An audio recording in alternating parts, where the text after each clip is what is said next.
Hey everyone, Eggman here with another video, and we're just a couple of days away before the first official regional for the North American meta of the Riftbound card game in Houston, Texas. And unfortunately, I won't be there, but I know a lot of people are really excited for that weekend. A lot of people have been doing testing, training, making their own events, and just everything else, getting ready for this first kind of launch regional, I guess, for the card game in general. So as part of that, I do want to just kind of make like this last kind of like road to Houston, like meta video, just going over like results for some events that happened over the last week, including a couple big ones over this past weekend, going over my kind of last thoughts and just kind of looking at a lot of deck lists that have been doing well. And it's really cool. I think like over half of the legends in the game right now are super viable. I think there is kind of like an understanding that yes, Kai'Sa is like the best deck in the game right now, but it's not unbeatable. There's a lot of ways to beat it. There's a lot of ways to play around it, and it's been really cool to see what kind of like different legends, different deck techs have kind of popped up in the last couple weeks and everything else. So for this video, we are going to go over a quick tier list for my thoughts going on into this meta.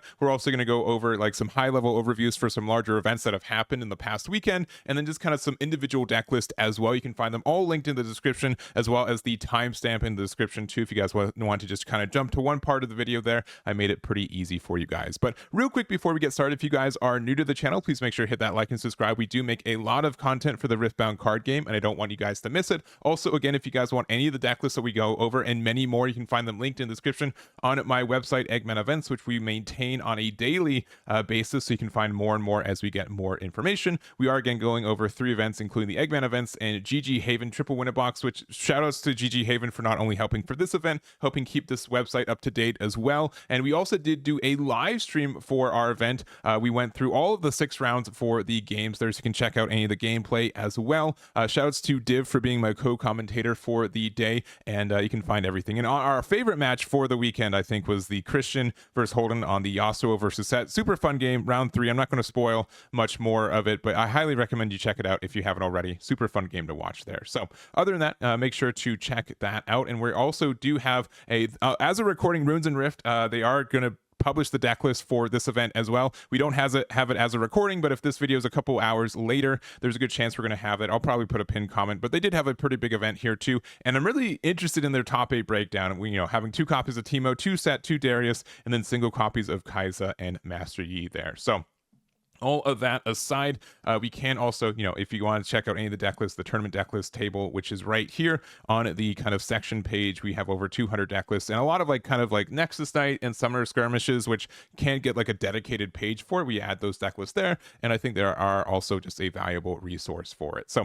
lastly, before we go over the events, I do kind of want to go over my kind of thoughts for a tier list right now into this game. So just kind of keeping it short and simple, and I won't say that any of these are like super hard opinions on it and you guys can change your mind on it, but I would say for best deck in the format, I think Kai'Sa, right? There's not really a conversation with that. Most people kind of understand it. I'm going to say for tier 1, and these are decks that I would expect to top for an event here, and they've been topping mildly regularly. I'd say like Master Yi is probably pretty close to the second most popular legend in the game right now when it comes to topping, though there has been like a little bit of a decrease in the last couple of days. I do know like the deck also kind of started off as more like an Aurora deck, or more people are using that, and I do think more people are kind of running more like the mid-range build, which we're going to look at later. Annie's been like kind of on the rise lately. It did do very well in the last 2 weeks, and I've seen a lot of people play the deck pretty aggressively and getting some success for it. And then Sett, this one might be a little bit higher, but I'm a big believer of this deck. It's my favorite deck to play right now too. It did win 2 of the larger events, and it's been doing very well at topping at events pretty consistently. I won't say it's like the most consistent deck to play. And one other kind of weird thing I do kind of feel like I have to mention, one kind of skew for this is the affordability for some of these decks, right? I would say that some of them are more expensive than others, and even though they're kind of like around the same power level of Kai'Sa, if you're playing a competitive deck and you want to spend X amount of money, Kai'Sa is almost always like the safe bet, right? So because of that, I do think that we can see like these results skewed a little bit to just availability of cards just a little bit. I don't think it makes like a huge factor, but I think it's something to consider where your spoilers are going to jump down to like Misfortune is at tier 2, I'm putting it, but I still still think Misfortune can top and do well, and there's examples of that, but it's also a deck that I think is really, really expensive for what it is. And if that's the case, people usually would rather spend, a little bit less money on a deck that they feel is more consistent, if that makes sense. So I think that does skew it a little bit. Tier 1.5 is, I think, decks that just keep popping up pretty consistently as well. Maybe like a little half step between what I would say the tier 1 decks are, and move from there. So we got Teemo, Viktor, Ahri, and Yasuo. I would not fault anyone for moving either of these up by one, or, by half, I guess, or down by half. This is just kind of my opinion. I think Teemo's been a little bit on the rise. Viktor's like a weird kind of the opposite, right? I think Viktor is probably like one of the better budget decks that exists in the game right now when it comes to just, like Thousand Tail Watchers, like usually the most expensive card in the deck, and it's not the card that you always need. But with all that kind of combined, like I know a lot of people are on it, but it doesn't always convert to topping. So like I feel that skews a little bit off. I know like Ahri and Yasuo have been seeing a good amount of play, and I think they are decks that are pretty tricky. I do think that they are decks that maybe are like a little bit tricky for not like as much of a like boost in power, but I know people like them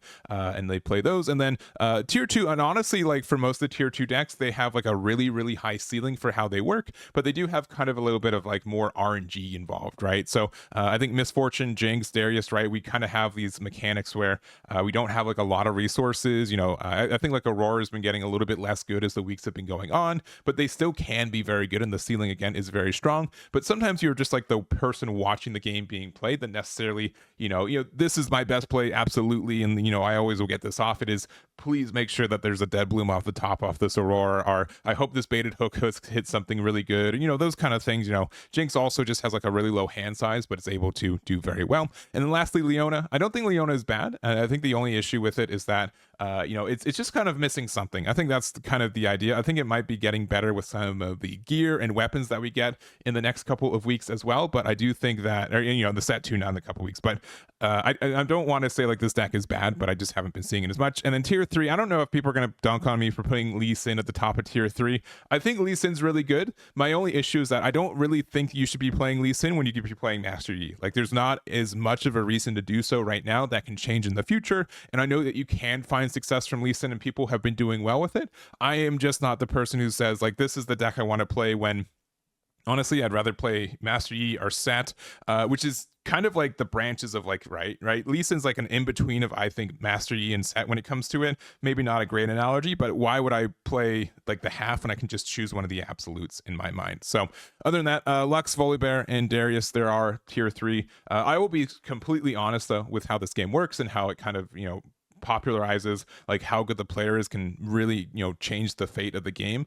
I think that there are so many different leader or legends that can do well, and I don't think that I would be as surprised. I would like, there isn't a legend that I would say that cannot do well in this game right now, but there's just kind of the chances of how well they can do. So we're putting those kind of on the lower end on those. Again, if you think that I'm underrating your legend, you can let me know in the comments. I would love to hear your input for it. And this is not an absolute tier list, this is just more opinionated than anything, but I have had a lot of results to kind of go through and see kind of the changes in the last couple weeks. And with that, I think there is, this is a pretty good rule of thumb if you're just kind of looking for what's a good idea for like investing time and resources for it, for at least this set 1 meta. So that aside, you guys can check that out as well. But that is the wrong one. There is the tier list one. So anyways, we're gonna look at 3 events real quickly.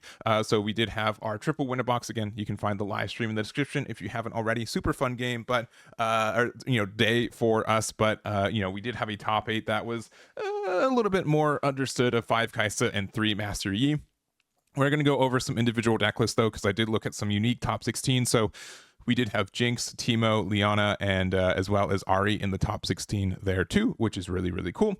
We do have the legend breakdown for the event. So honestly, Kai'Sa and Master Yi only taking like less than 50% of the the meta game, but getting 100% of the top 8 is like a pretty good conversion for both of those. I do know like we did have a good variety of legends in the game right now, just none of them really converted. So there's that data. I also have the Through the Decades 5K, which I do want to shout out Tyler, our legit vocals, for helping with this one. He provided a lot of the data, also was the head judge for our event.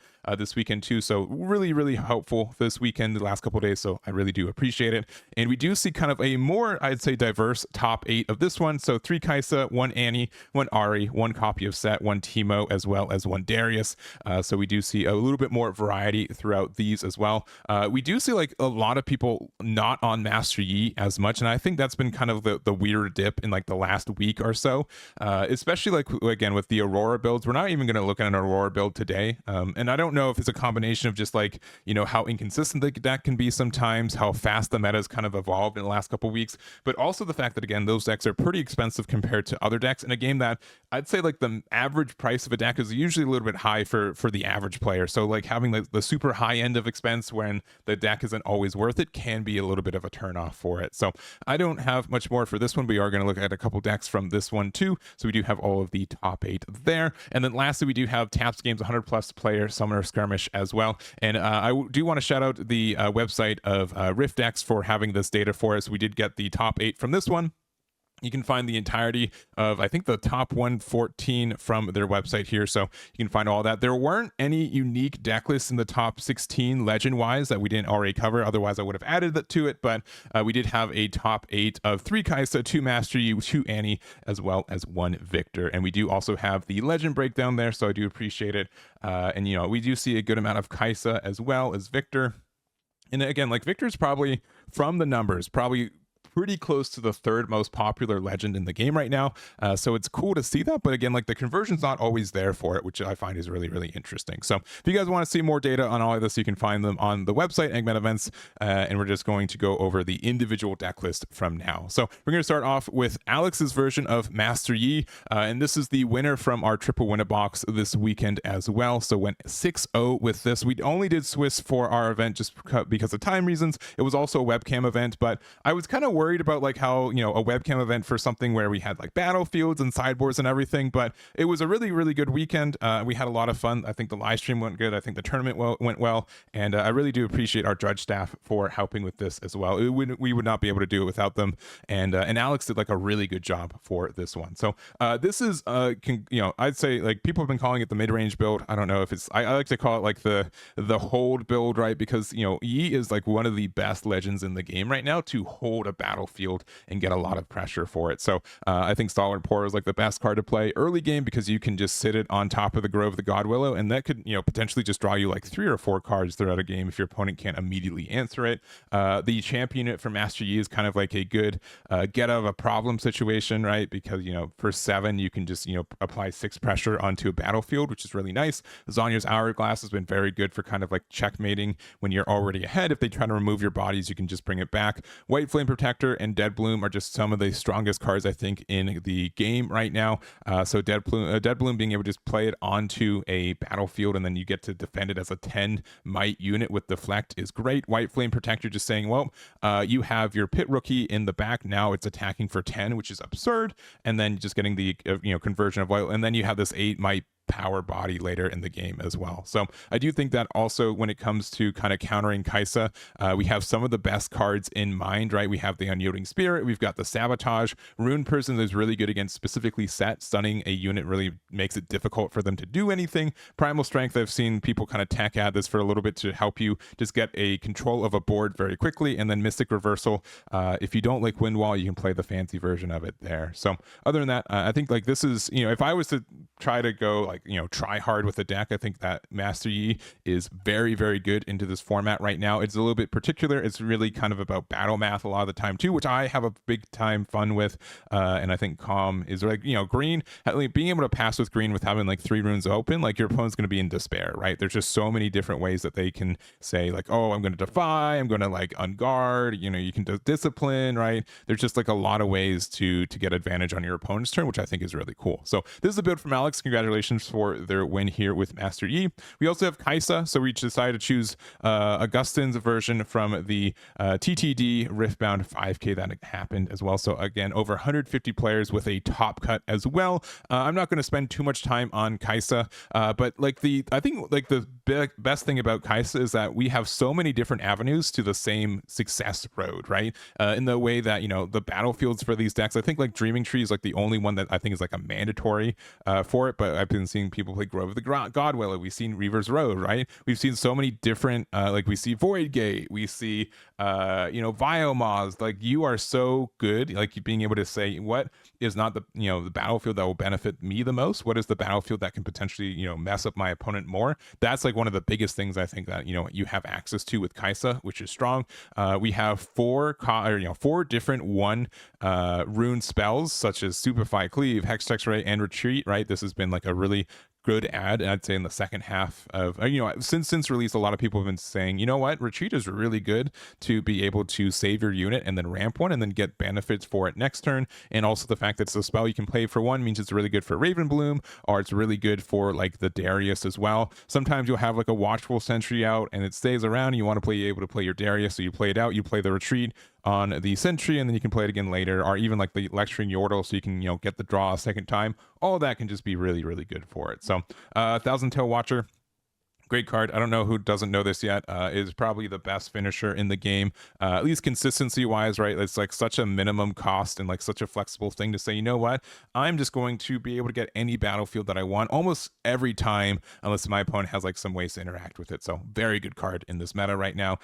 We have the Rain here. I think people have been getting like a little bit, like, it's so can like clear an entire battlefield, and I respect that, but I do think like people are using this a little bit less than they used to. A lot of people are respecting how good this card can be, and it's really only doing something if you're already kind of ahead. Though we do kind of have a deck that has more Accelerate than usual, since we do have Darius and the Kai'Sa as well, and then we do have like the Time Warp, which this can just steal us games that otherwise we were losing no matter what. So still a great card for this meta. So Smokescreen, I think I'd be really tempted to play this in the main deck if I play Kai'Sa, but I'm not a Kai'Sa player, so don't take everything I say verbatim. But this just kind of fixes a lot of problems. A lot of people were playing ways to interact with spell damage, and so this getting around that is really good. Void Seeker, not in the main, is a little bit interesting, but it can help you. And then Thermal Beam in case there are any like heavy gear decks, though I don't think that's happening as much as it was happening a couple weeks ago as well. So again, this is the build here. Congratulations to Agustin for their finish in first place with the Kai'Sa here. Next up, you're going to play Annie, and I kind of mentioned it last week. We did do kind of another one of these videos going over some of the larger like 10k 12k events that happened in Las Vegas and Atlanta respectively, but the Annie has kind of been seeing a little bit more of I'd say a glow up in this current meta, right? It's a pretty simple legend effect, right? At the end of your turn, you just get to ready 2 runes, and it's on the Fury and Chaos as well, but there are just like so many good spells that exist in that category that helps you get more advantage, right? Stack Deck already just like an absurdly good card that also is like on an action step, right? So you can almost always play this if you have nothing better to do on defense, because you will get like the ready 2 runes at the end. Gust is great. We do have the Scrap Heap, which I'm a big fan of this card in the deck. Normally you play it with the Zon Warrens on 1. Your first turn you play this card as your first battlefield, and then you can discard it off of that and Traveling Merchant. And then game 2, when you take off Zon Warrens, you can go to Dreaming Tree or Arena's Greatest, or if you're going into there's the one cost that like defeats a gear on both sides, you can use that too. But like game 1, being able to say, I have these 3 cards, and then I can just use them later, or get them out of my hand and my deck later in the game when I know that I can afford to find some spots for more cards is really good, right? So Flash is great. If you got like the deck with Annie, you got 2 of them. I will say that obviously 3 copies are better than 2 copies, but you can definitely play this deck if you already have the 2, which I think is good. I do think that the Ride the Wind also, probably the strongest combo in this deck is the ability to play Vi and Ride the Wind, if you guys don't know what it does. So Vi has ganking and recycle 1 from your trash to give me +1 might for the turn. This is not a once per turn ability, so let's say you're at the end of the game, you have 6 points and your opponent has units on both battlefields.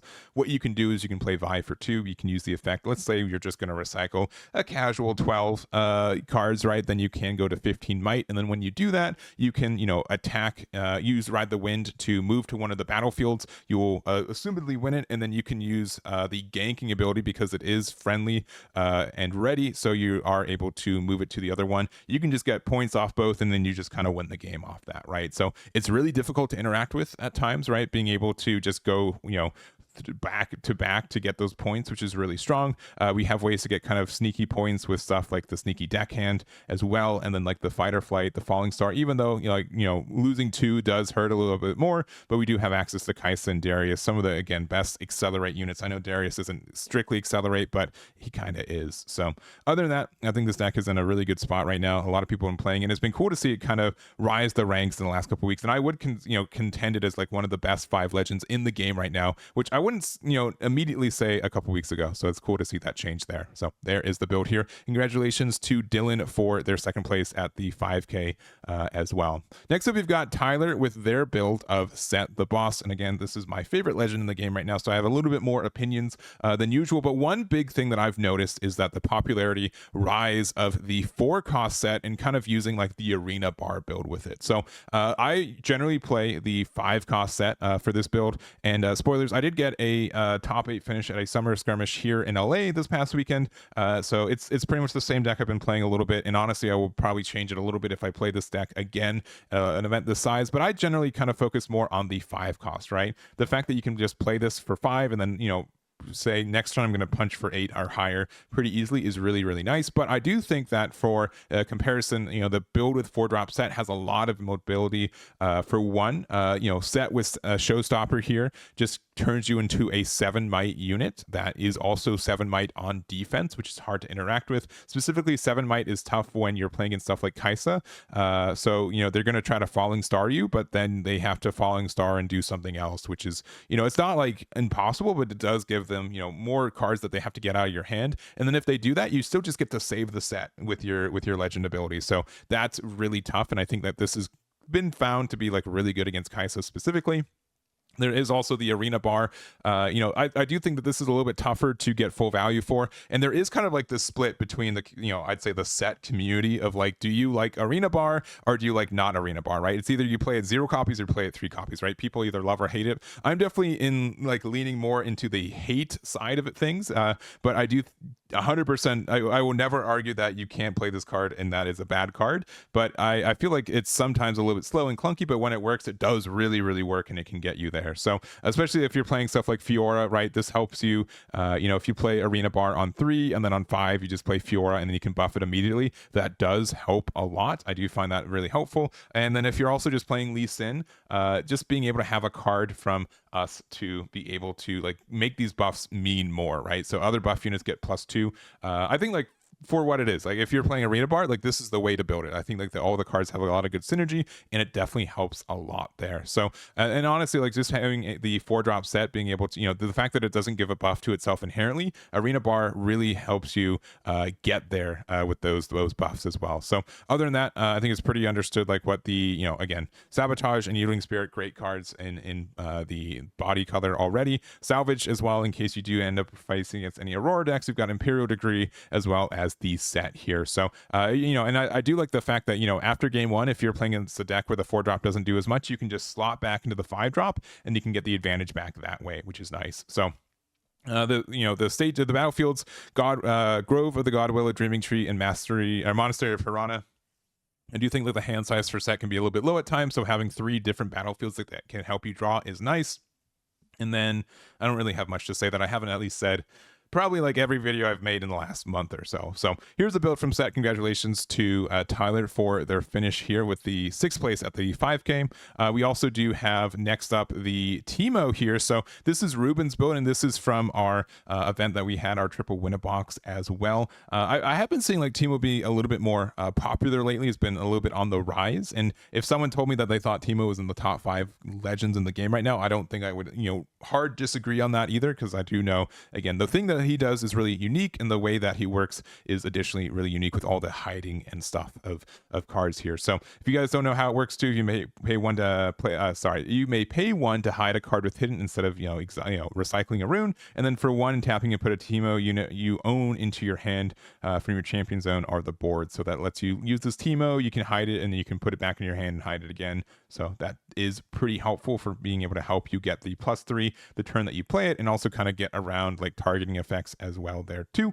We do have the stack deck, the Stupefy, the Gust, Retreat, right? Just generically really good cards that you are able to use with both, the purple and blue colors there. Traveling Merchant has been good. Ride the Wind can help you just sneak a point and a battlefield on your opponent's turn a lot of the time. Raven Bloom, right? Like, you're just looking at this and like, these are just good cards. Like, you can just play, like, purple and blue just have like generically really good like early game cards, and being able to use all of them is really nice for the deck. So one card that I've been seeing get a little bit more usage lately is the Tide Turner. So it is hidden, and then when you play me, you may choose a friendly unit, move me to its location, and it to my original location. So being able to get that swap there is nice, especially with Dr. Mundo, our Thousand Tail Watcher. So let's say that you have one battlefield where you only have something small with it, and then you have another battlefield on the other side where you have like either again the Mundo or the Thousand Tail Watcher. What you can do is that you can Tide Turner, you can do the switch there, and then not only do you hold your original battlefield, but then you're pressuring the defense on the other one that your opponent was hoping that they could probably get some damage for. So Singularity is a pretty good removal card. There's a lot of 6 HP or 6 might or less units that exist in the game right now, so that can help you. And you can also kind of use Stupefy to get things into range to help you there too. Consult the Past is great for refilling, especially since we don't have to lose our might for it. We got Ember Monk. When you play a card from him, you can get +2 this turn, so turning into a 6. And then Sneaky Deckhand. This deck is already sneaky, so let's play a card that's sneaky and good as well. So I haven't played much about this deck, but I have been really interested in trying it out, and I do think there's a lot of cool interactions that happen because of this, how the deck works in general. So this is the build here from Ruben. Congratulations to their 12th place this weekend. The next up, we've got Jason with their Summer Skirmish deck finish here as well. Sorry, is this the yeah. So this is TapLandGoMTG as well, if I looked at this correctly. So they are able to get a finish at a Summer Skirmish, and again, I want to like Viktor, and this can just be a personal thing. And a lot of people play Viktor, and I think it is a solid deck, but it's just never. I just don't feel like it's been converting at the rate that it really should be doing with how many people are on the deck, right? And the way that the deck works, I think, is a little bit linear, but it's just very good, right? You just play a lot of tokens. You have almost always more units than your opponent does as well. So that means stuff like the War Camp helps you, because if you defend it, you have more bodies on it. The fact that you also just have like so many ways to buff up your boys with like the Grand Stratagem. We also have Imperial Decree. The fact that we can play Thousand Tail Watcher is great too. Like, this is just, again, like it's a deck that's filled with a lot of good cards. The issue is that I feel like maybe it has like a bit of a weird identity issue where you do play like a lot of early units and you have ways to buff it up, but then like you can just kind of lose a lot of momentum early, and then your token ability doesn't really do as much for it, right? It is nice to have stuff like Call the Weak, right? This, you lose a token, they lose a big boy. We have stuff like Sprite Call as well, being able to like make these sprites, and then you can also convert them into unit tokens using the Viktor if you're still on the board when it loses itself. There's just like a lot of good stuff that happens in these decks. I just don't know what the hang up is for it, right? You do, I think, have like a tough Kaisa matchup, because they can you lose your Viktor against that matchup like frame 1. Like, it's almost like not worth it to play the yellow Viktor in this deck, because at least like without having like the 5-drop or the blue one rather in the side, because again, you're just going to lose it immediately. I'll be honest. Like, they're just going to be like, cool, I'm just going to use even like Stupefy and then Falling Star on this Viktor. Feels really, really bad for being able to get the removal for it. So I don't know. We'll see if we see more Viktor. I have the deck built like literally next to me, and I've been playing games with it. I just don't know what I'd say it's missing for, to be able to get more results consistently for it. But I do think the deck is good. And if you guys are trying to find like a budget build for something early, I think the deck is fine. I don't think you need Seal of Unity, so don't feel like you have to play it. I'd say like the most expensive card is probably Thousand Tail Watcher. I think Divine Judgment is a nice tech add, but not needed either. But if you do kind of need 2 of these, but even then, like just being able to have a Grand Stratagem and Imperial Decree, that can just win you some games that otherwise you're losing for most of it. So not much more to hear. Congratulations to their finish with sorry, this is Jason's. This isn't TapLandGoMTG. That's the wrong name. That's his deck is coming up. But thank you for Jason for their finish here with the Viktor. All right, next up, we've got Jesus or Jesus. I'm not sure how they pronounce it, but I do know that they did get a top 16 finish with Ahri at our triple winner box this weekend. So Ahri's been, I'll be honest, I do not like playing against Ahri. It's just obnoxious, right? It's kind of like an in-between for a couple decks, right? It's kind of a little bit like Master Yi, the fact that you're green and you get like the +1 on defense with this effect. Sometimes it's better than that, right? If they try to attack you with multiple things, you have some of, like, I would say the best removal in the game, having access to like the charm, right? We also have stuff like Blitzcrank as well. Just being like, well, is there a unit that has 5 or less HP? cool, I'm gonna play Blitzcrank, and you're just gonna lose it, right? You also kind of lose the Blitzcrank too, but you're like, that's generally like a trade that you want to do. The fact that you're really good at holding battlefields is great too, so that's why we're playing stuff like Grove of the God Willow. A Trifarian War Camp helps you too in those situations, and it's just like a really fun deck to use for like you just kind of make it so your opponent has a bad time a lot of the time, right? We've got Defy, we've got both Ahris, which I do appreciate, like the choice of both champion units as well. So like this one being able to get a point when you score means that sometimes if you have like a pretty early start and your opponent doesn't have a great way to get rid of this, you can just play this from your champion unit to a battlefield that your own, and then your opponent's going to be like, shoot, I'm going to lose 2 points very, very quickly. Otherwise, this other Ahri, it is like a little bit lower power, right? It's like a 3 cost unit with 3 might, but when I attack or defend, you can give an enemy unit here -2 to a minimum of 1. This is just great value too. Like with your leader, or sorry, your legend ability, making this like a -3, this kind of turns into a 6 might unit very quickly in those situations. So I do like the retreat in the deck too, in case you need to get one of these Ahris back to your hand. Again, Blitzcrank is great. Foxfire is like our signature spell, so it's a hidden card, and then you can kill any number of units with a total might of 4 or less. So it works really well with like having out like your -1 from your legend ability. Thousand Tail Watcher, Tasty Fatefolk, just great cards for the late game, and then obviously Time Warp. I don't think it's very common, but like if you can like have the 4 cost if you can have the Ahri out and it survives, and then the next turn you can play Time Warp, that gets you like 4 points like very quickly. Like that goes from like I'm losing to I just got 4 points in 1 turn kind of thing. So other than that, I haven't tried this deck as much. I do think that it can be very obnoxious to deal with, and the fact that it's like this defensive deck that you can like taunt your opponent, charm your opponent, get those kind of effects, I think it can be really strong. So here's a build here from Jesus, and congratulations for their top 16 with Ahri. We've got 4 more decks, and so sorry, this is the build here from TapLandGoMTG. I just have a bunch of names next to me. I looked at the wrong one, but they're playing Yasuo, and this is their Summoner Skirmishes deck for their finish there. And I've been really enjoying playing Yasuo lately. I think it's a really interesting deck. I have also like weirdly fallen in love with playing Chaos. Like this deck just like is very fun to play with. There's so many good chaos cards, right? Obviously stack deck as well, but like Ride the Wind has been very good. I've been kind of obsessed with playing like Nocturne decks, and I think that Yasuo is like one of the best ones. Mind Splitter's a great card, and like the Rasa as well. Like this is pretty similar to a deck that I've been really trying to work on myself to try to get like a lot of advantage from being able to move stuff around, trying to sneak points and get like max value from cards like Ride the Wind kind of stuff. So we are kind of like a bit of like a Master Yi deck where we don't have like a lot of units on the board, but we get to help defend the ones that we do have with stuff like Discipline and Guard. Find Your Center can be good. Wielder of the Water means that we're defending for 4. The fact that we can play Traveling Merchant, we can move it twice using our legend ability and everything is great too. So making this turn into like a discard 2, draw 2 that helps us get our Rasa on board is nice too. Mind Splitter is like a terrifying card. Being able to use this to say, well, I get to just take the best card at your hand is incredibly tough to deal with when you just get all the information of what they have and what they want to try to do. So I think it's a great card there as well, and just kind of the rest of the deck, right? I think there are a lot of ways to interact with your opponent. I do like the addition of like the extra Yasuo here, which having the ganking, being able to score the 1 point, right? You can use that with the Ride the Wind, which I'd almost consider like having another copy of that on the deck because they're only playing the 2. But that aside, sometimes being able to sneak another point is enough for this deck to win. So I don't have much more to say here. I think Yasuo is it's a really, really cool deck. It's really the margins for the deck to succeed are a little bit low, but I do like what it does, and it does have like a lot of cool interaction. So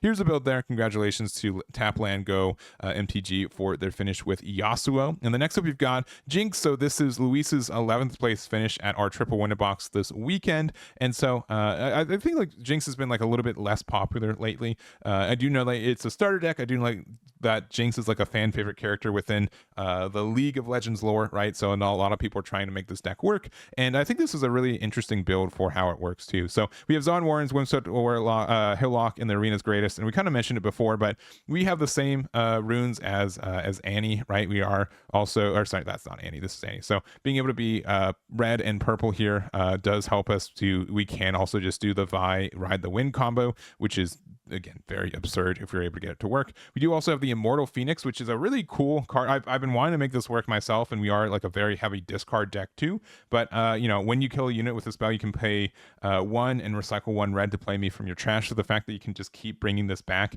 even at the cost of like 1 might, does mean that you do kind of get some card draw advantage from being able to continue to play that. And the Assault +2 is nice, especially since you can, you know, then ride the wind or something to move it over.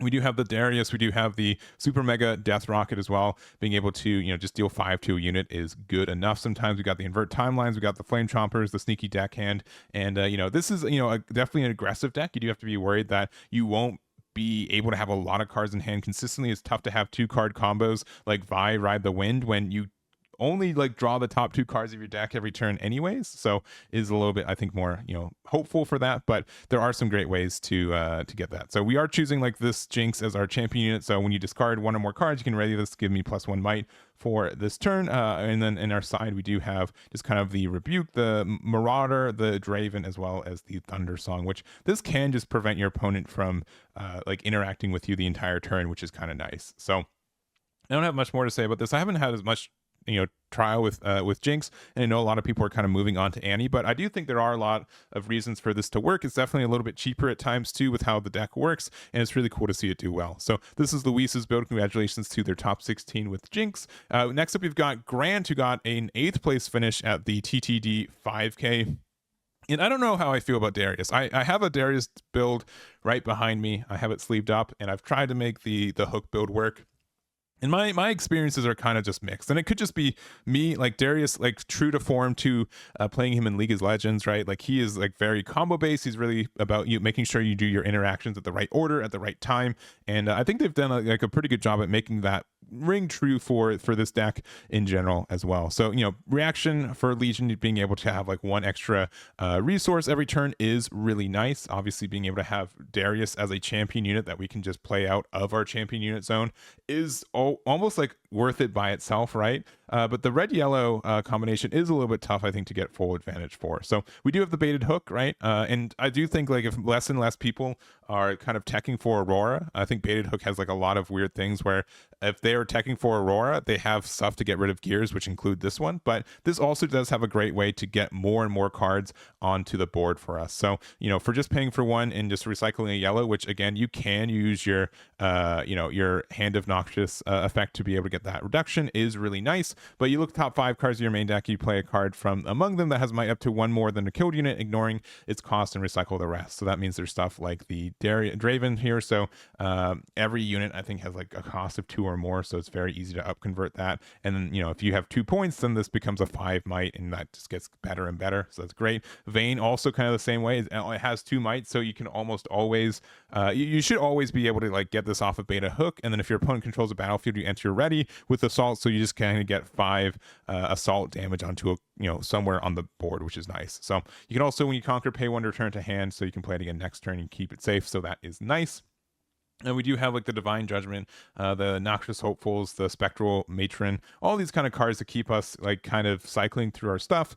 And if we are able to keep getting our baited hook chain going, I think that can be very strong for this, because we do just have ways, you know, we have units that play units, and then, you know, kind of being like an in-between of like maybe like a Kaisa deck and like a Viktor deck when it comes to making tokens and being able to have like stuff on the board. Though we don't have like any like damage spells outside of actually I don't think we have really any damage spells for the deck, so that's a little bit different. But I do like also like the yellow Darius and Grand Stratagem. There are just times when you're playing it against a deck where you will just have a bunch of tokens left out, just because you do have like the Faithful Manufacturer, you have the Vanguard Captain, and with doing that, you are able to say, you know what, I'm just going to Grand Stratagem and then just going to go off. So, which also means that like Darius becomes like a Grand Stratagem that's in your champion unit spot, which not a direct 1-to-1, but it can be helpful to be able to say, I will consistently be able to get that. So I don't have much more to say. Here's the build from Grant. Congratulations for their finish with Darius. And to wrap it up, we do have one more build. It is Leona, and this is Christian's top 16 build from this weekend's triple win-a-box. So I know a lot of people have a lot of love for Leona, and I think the only issue with this deck is that we don't have as much stuff that stuns in the game right now.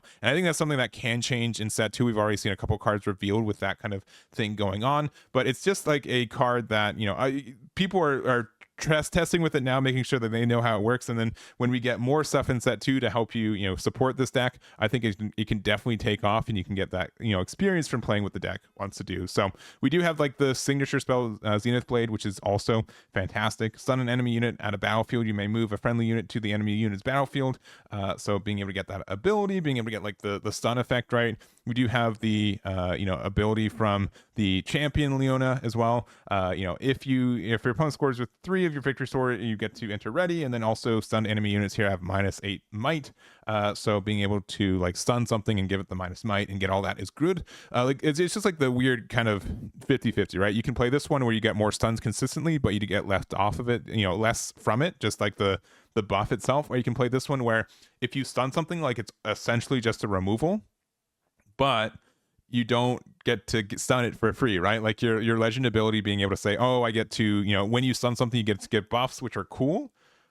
But like the things that you can use to stun for this game right now is literally this Leona, it's literally this Rune Prison, and it's literally the Zenith Blade, and then also in the Shield Bearer, right? So we do have like a couple cards for it, but you'll play this deck a couple times, and you're gonna find out that, man, I wish I had access to more stun cards. So that's why we're adding some more draw. Like we got Meditation here to help us draw into, I think, more of our stun cards, or find the pieces that we need. We do have like the Spirit Refuge. We do have like, again, a lot of good like green and yellow cards exist here. Salvage, on Hourglass. Shen is like one of my favorite units in the game right now. So all that aside, like you do have like a lot of good combos for this deck, but you don't have a lot of ways to, like, if you just don't find like easy ways to stun early, I think like you're gonna be behind. You're just kind of having like a vanilla legend without having like any consequence on the board that much. So I think that the deck can be good. I just feel like the consistency in the card pool isn't there for it right now. So I do think like getting a top 16 with Leona right now is impressive, and I'm looking forward to seeing how like Set 2 can change the trajectory